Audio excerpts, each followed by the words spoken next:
What's up guys? I'm back! At nandito tayo ngayon sa San Jose del Monte, Bulacan for another house tour, and today may papakita ko sa inyong tatlong model units dito sa Northridge Heights, San Jose del Monte, Bulacan.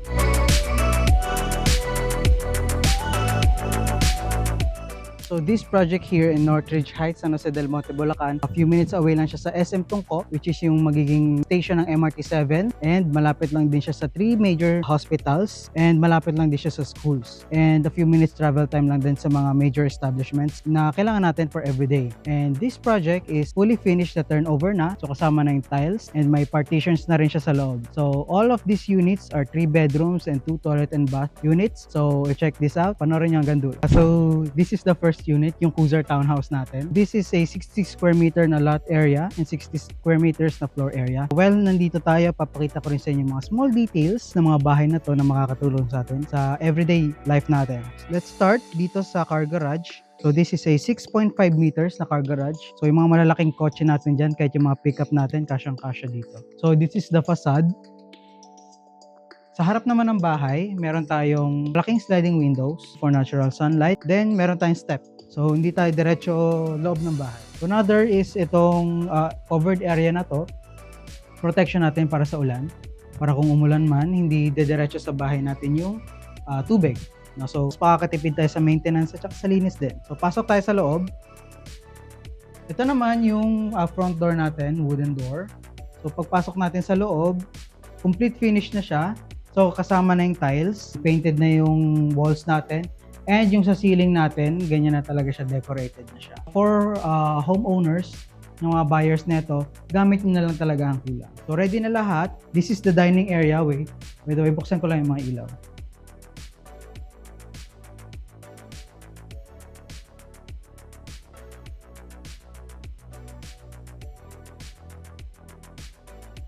Dito, meron tayong storage area. Pwede nyo itong gawing closed para dito nyo ilagay mga gamit ninyo or cleaning. Any gamit na pwede nyo ilagay dyan. So this is your dining area. Kasi dito yung mga malalaki nating tables and yung kitchen natin. So sa kitchen, included na itong kitchen countertop and itong overhead cabinets natin upon turnover. So talagang gamit nyo na lang ref, gas range na lang ilalagay ninyo. Okay? So this is a 2 toilet and bath unit. Ito yung first toilet and bath natin. Complete fixtures na rin. So may tiles na rin yan from floor to ceiling, yung tiles natin. Okay. So dito naman, after ng kitchen, dito naman tayo sa service area natin. So itong service area natin, may lapad na 1.6 meters, tapos malawak siya. Okay. Check niyo naman yung design sa likod.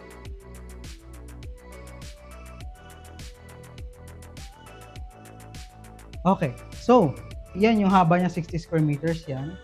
And check naman natin sa taas.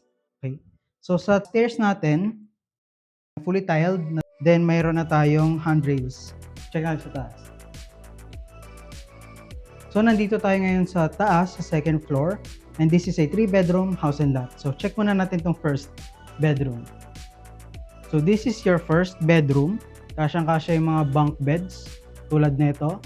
So kung mayroon kayong kids, pwede sila dito. Sa second bedroom,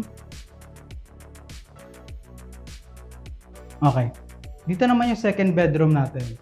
So this is designed as work from home office. So perfect din to sa mga work from home natin dyan na clients. Plus, pwede nyo rin tong gawing bedrooms. Well, depends pa rin sa pangangailangan nyo. Okay, so meron tayong windows, sliding windows, and meron tayong actually this is a bunk for your window type aircon. Same do sa isang bedroom. Okay? So lastly, yung ating master's bedroom. Okay. So this is your master's bedroom. Meron kayong malaking sliding windows again. Tapos meron kayong abang for your aircon. So andito na rin yung sockets niya. So yan. This is a queen size bed for reference. So kasyang-kasya. And yung second toilet and bath natin, nandito sa master's bed. Ayan. So ito yung floor to ceiling tiles, tapos complete fixtures na rin with shower. Okay. So that's the house tour for this unit. Price starts at 3.4 million pesos. So not bad for a 60 square meter na lot area and fully finished na house and lot, di ba? So this is available pala through bank or in-house financing. So if you're interested for this unit, comment cruiser down the comments below. So on to the next unit. Nandito naman tayo ngayon sa Duplex, and this is another unit dito na available sa Northridge Heights, San Jose del Monte, Bulacan. So again, this is a fully finished turnover unit. So this is 72 square meters na lot area. So meron kayong extra lot, and 75 square meters naman yung floor area. So, check natin sa loob. So meron tayong car garage dito. Kasya dito yung mga sedan natin tsaka yung mga maliliit nating kotse. This area, itong covered area na to, so malaki pa siya. Pwede kayong mag-store dito ng mga gamit like shoe rack, pwede nyo ilagay dito. And covered ulit siya. So hindi papasok yung ulan dito sa atin. Pagpasok natin, meron tayong malaking sliding windows. So this is fully finished turnover. So, buksan ko lang to para maliwanag. Ayan. So ito yung living area ninyo. Tapos meron kayong space dito. Another window for natural sunlight. Kung mapapansin niyo walang nakabukas na ilaw, pero maliwanag. Okay? Dito naman is yung kitchen area, dining area ninyo. Then yung kitchen.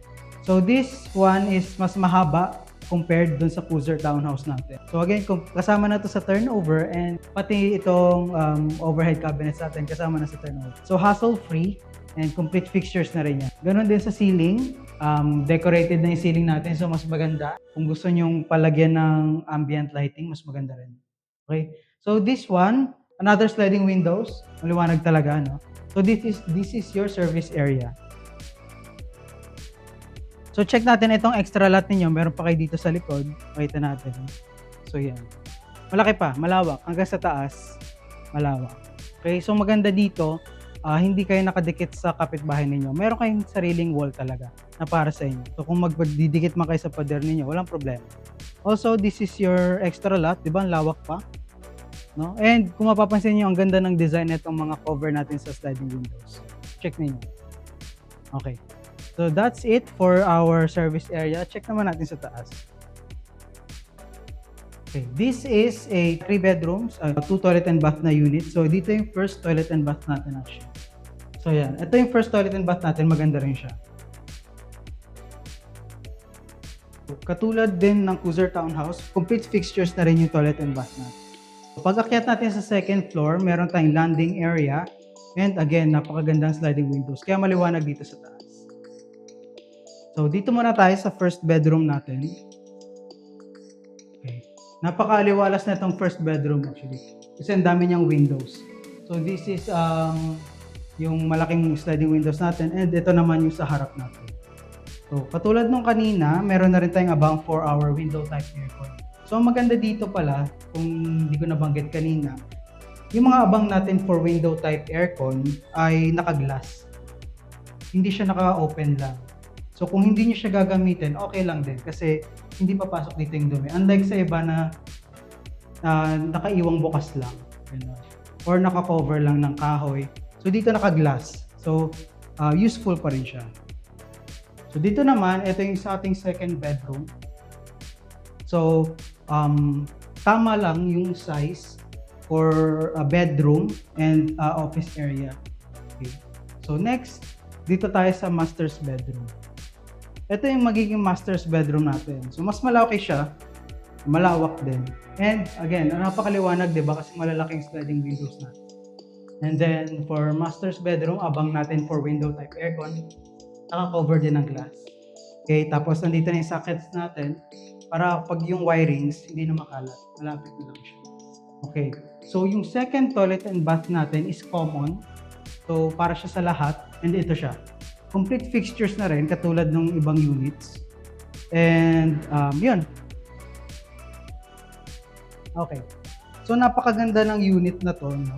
For very good for starting families talaga. Ample lang yung space for small family. Tapos very functional din. Open yung layout niya, open yung layout, continuous, 'di ba? So very hassle-free tsaka useful talaga. For this unit, price starts at 3.8 million. If you're interested for this unit, comment Duplex sa comment section. So, on to the last unit, which is yung ating best-selling unit dito sa Northridge Heights. Ito yung Elmar single attached, and you'll see why in a minute. So, this is a single attached unit, merong 72 square meters na lot area and 75 square meters naman na floor area. So let's check. Check natin later to, yung extra space natin. Pero ito yung car garage natin. So this car garage is covered na rin. Medyo uphill lang to, pero may mga units tayong flat kung gusto nyo yon. I'll show you that. Tapos meron tayong steps.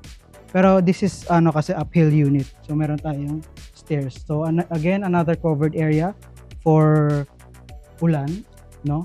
At saka init na rin. So this, meron tayong corner window. So dito kita natin yung car garage natin. May view tayo dyan. And again, this is a complete finished turnover unit. So kasama na yung tiles natin. Ceiling natin and yung walls natin is painted na. Okay. So this is your living area. Spacious na living area actually. Kasyang-kasyang L-shape na sofa katulad nito. So pwede kayo dito naman sa side na to mag TV, mag wall mount ng TV tulad yan. So this is your dining area. Ito malaking dining area to, ang malaking table. So kasya dito yung mga mas malalaki pang dining table natin. And maluwag pa actually. So another sliding window again for natural sunlight. Actually kung hindi naman nakabukas yung mga ilaw natin, wala tayong primary light na nakabukas pero maliwanag pa rin, maliwalas. No? Dito yung ating storage area. Kung mapapansin niyo, palaki ng palaki yung ating storage area. From townhouse, duplex, now sa single attached, napakalaki ng storage area natin. And yung pinaka nagugustuhan ng clients dito, which is yung kitchen. Diba? Napakalaki, tapos L-shape na rin yung ating kitchen. And yes, kasama na lahat yan, pati yung overhead cabinet sa ating kasama na. So dito, may space tayo for refrigerator and another space for your gas range. No? Pwede kayo dito maglagay nun. Tapos may mga sockets na rin tayo nakasama katulad yan. Okay? So maganda pa rin. Hindi siya tinipid talaga sa totoo lang. Kaya ito yung pinakamabilis na maubos na units natin. Tapos, pagdating natin dito sa service area, again, napakalawak. Napakaluwag ng area. And ito yung single attached unit. Katulad ng duplex, meron kayong extra space. So this varies, depende sa lot area na mapipili ninyo. Pero meron pa tayong 100 square meters above na units. So kung interested ka, check natin yan. Then, pagpasok natin, check natin yung design. Diba? Napakaganda. Okay, so back sa loob, ito yung first toilet and bath natin. So from living area to kitchen, ito lang yung toilet and bath natin. So again, complete fixtures na yan, ma'am sir. Kaya wala na kayong ipapagawa or idadagdag. So second floor, again, complete finish na. So may tiles na yung stairs natin and handrails. And pagdating natin sa second floor, look at this, diba? Napakalawak ng ating landing area. So sa Cruiser Townhouse, wala tayong landing area. Sa duplex, tama lang. Pero dito sa single attached natin, napakalaki ng landing area. And meron pa tayo nito. Kasama to guys. Kasama to sa turnover natin. So pwede nyong lagyan ng mga gamit niyo. Pwede nyo gawing shoe rack, no? Whatever you need, available naman to. So let's start dito na lang muna sa unit na to. So this is dressed as your kids bedroom. Kasya yung bunk bed, may extra space pa dito. So kung maglalagay sila ng table, gamit, malaki pa yung area. Okay? Malaking sliding windows. Yan. And yung sa aircon natin. So parang master's bedroom na to ng Cruiser Townhouse tsaka duplex, di ba? Pero kids bedroom lang to. So dito yung ating second bedroom. So mas malaki to actually. Tapos may view tayo sa harap. Yan. Ito naman yung ating sliding windows and again, abang for your aircon. So meron tayong platform din dito. Pwedeng dito nyo na ilagay yung closet niyo dito sa platform na to. So next, yung ating master's bedroom. Ito yung master's bedroom natin which is queen size bed pero mas malawak again compared dun sa Cruiser Townhouse, diba? So dito kasi sa single attached, yung master's bedroom natin which ay nasa harap ng bahay unlike dun sa Cruiser Townhouse at saka sa duplex, nasa likod siya banda. Dito yung master's bedroom natin may access dun sa harap ng bahay natin. Okay. So dito malawak pa yung space. Tulad dito nilagyan ng table. Pero pwede nyo to gawing closet. Dito na yung closet ninyo. And then another table dito. Malawak pa. Marami pa kayong pwedeng gawin.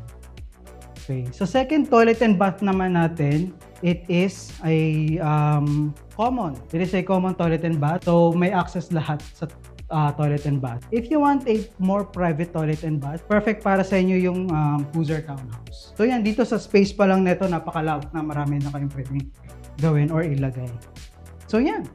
So nakita nyo na yung reason kung bakit siya yung best selling unit natin dito sa Northridge Heights, San Jose del Monte, Bulacan. And for this unit, price starts at 4.4 million pesos. So if you're interested, comment down Elmar single attach sa comments and isisend ko sa inyo yung details. So that concludes our house tour dito sa Northridge Heights, San Jose del Monte, Bulacan, and talaga namang napakaganda ng mga units dito. Every unit has its purpose and depende sa needs mo, may unit na para sa'yo. So if you're interested na mag-site tripping dito sa Northridge Heights, you can message me sa aking socials, Agent Kenneth. And that's it. See you here sa Northridge Heights, San Jose del Monte, Bulacan.